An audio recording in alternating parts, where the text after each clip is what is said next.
জুবিনৰ নামত খালি শ্ৰদ্ধাঞ্জলিহে অসমত অনুষ্ঠান দেখা গৈছে, আপুনি সেইটোতে কি ক'ব?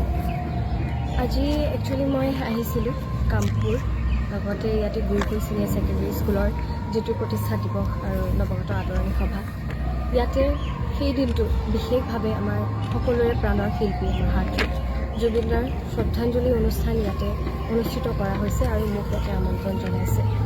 আচলতে ভাবিবলৈ গ'লে খুব দুখৰ কথা যে জুবিনদা আমাৰ মাজত কায়িকভাৱে নাই আৰু এনেধৰণে গুচি গ'ল বুলি আমি কোনেও ভবা নাছিলোঁ। কিন্তু দাদা যদিও আমাৰ মাজত কায়িকভাৱে নাই, দাদাই সদায় আমাৰ লগত থাকিব, আমাৰ প্ৰাণত থাকিব আৰু এনেধৰণে আমি দাদাক সদায় জীয়াই ৰাখিব লাগিব। ইয়াত মই দেখিছোঁ যে ইয়াৰে যিসকল ছাত্ৰ ছাত্ৰী সকলোৱে দাদাৰ গীত, দাদাৰ কথা এইসমূহ চৰ্চা চলি আছে আৰু ঠিক তেনেধৰণে দাদা আমাৰ মনত, আমাৰ মাজত সদায় জীয়াই ৰাখিব লাগিব, আমি জীয়াই থাকিব সদায় দাদাই। চ' মই য'তেই গৈছোঁ দাদাৰ কথাই কৈছোঁ আৰু সকলোৱে আজি যিটো মোক এটা চিনাকি দি থৈ গ'ল সকলোৰে মৰমৰ দাদাই, সকলোৱে এতিয়া দাদাৰ মৰমৰ মৌ বুলি আপোনালোকে জানে বা ৰাইজে জানে। চ' মই সকলোৰে পৰা আশীৰ্বাদ বিচাৰিছোঁ আৰু শেষত এটাই কথা ক'ম যে আমি ইমান দিনে ৰৈ আছোঁ দাদাৰ ন্যায়ৰ বাবে। আমি আচলতে এতিয়ালৈ গম পোৱা নাই যে সেইদিনাখন দাদাৰ লগত হৈছিলে কি।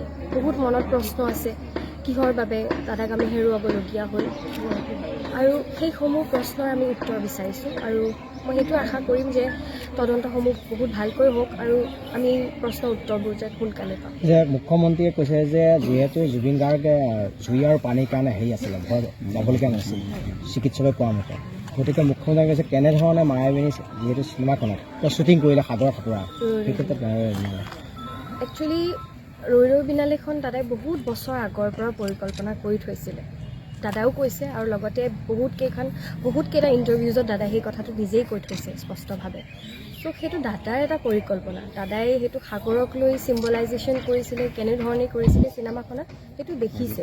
যদি সেইটোৰ লগত আমি ৰিয়েলিটিটো মেটচ কৰিবলৈ যাওঁ, সেইটো ক'ৰবাত মোৰ ঠিক নহ'ব যেন লাগিছে। চিনেমাখনৰ বস্তুটো চিনেমা হিচাপেই থওক আৰু ৰিয়েল লাইফৰ বস্তুটো ৰিয়েল লাইফ হ'লে বেছি ভাল হ'ব। আপুনি যিহেতু ৰৈ ৰৈ বিনালে চিনেমাখন আপুনি অভিনয় কৰিছিলে আৰু জুবিন গাৰ্গক আপুনি কেনেধৰণে পাইছিলে? মই জুবিন দাক একচুৱেলি মই ক্লাছ 8ত থাকোঁতে মই দাদাক প্ৰথমে লগ পাইছিলোঁ। মই ইণ্টাৰভিউসমূহতো কৈছোঁ আৰু বেলেগত যাক যেনেকৈ মোক লগ পাইছে মই তেওঁলোককো কৈছোঁ, সৰুতেই লগ পাইছিলোঁ আৰু ক্লাছ 8ত লগ পোৱাৰ পাছত দাদাই তেতিয়া মোক চিনাকি আৰু দাদাই মোৰ অভিনয় আৰু গীত ভাল পায়। মোক দাদাই নিজৰ মিউজিক ভিডিঅ'ত মোক সুযোগ দিছিলে। প্ৰথমে মই দাদাৰ লগত কাম কৰিছিলোঁ মনৰে কইনা বুলি এটি গীতত। তাৰপাছত সেই গীতটিত যেতিয়া দাদাই মোৰ অভিনয় দেখিলে, দাদাই নিজেই ক'লে যে তই মোক সপোনৰ ছবি ৰৈ ৰৈ বিনালেত মোৰ লগত অভিনয় কৰিব লাগিব। আৰু সেইটো মোৰ বাবে মই ভবা নাছিলোঁ যে দাদাই মোক নিজেই ক'ব দাদাৰ সপোনৰ ছবি ৰৈ ৰৈ বিনালেত মোক অভিনয়ৰ সুযোগ দিব। তাৰপাছত মই অভিনয় কৰিবলৈ সক্ষম হ'লোঁ ৰৈ ৰৈ বিনালেত।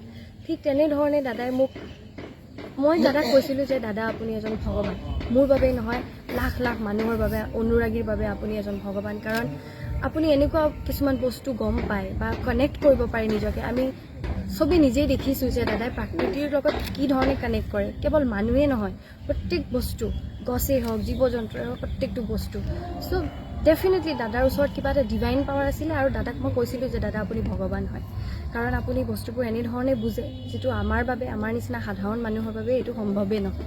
মই সেইটো কথা দাদাক কৈছিলোঁ আৰু দাদা আমাৰ নিচিনা নৱপ্ৰজন্মক সদায় এটা স্পেচ দিছিলে, এখন প্লেটফৰ্ম দিছিলে, এখন মঞ্চ দিছিলে আগবঢ়াই।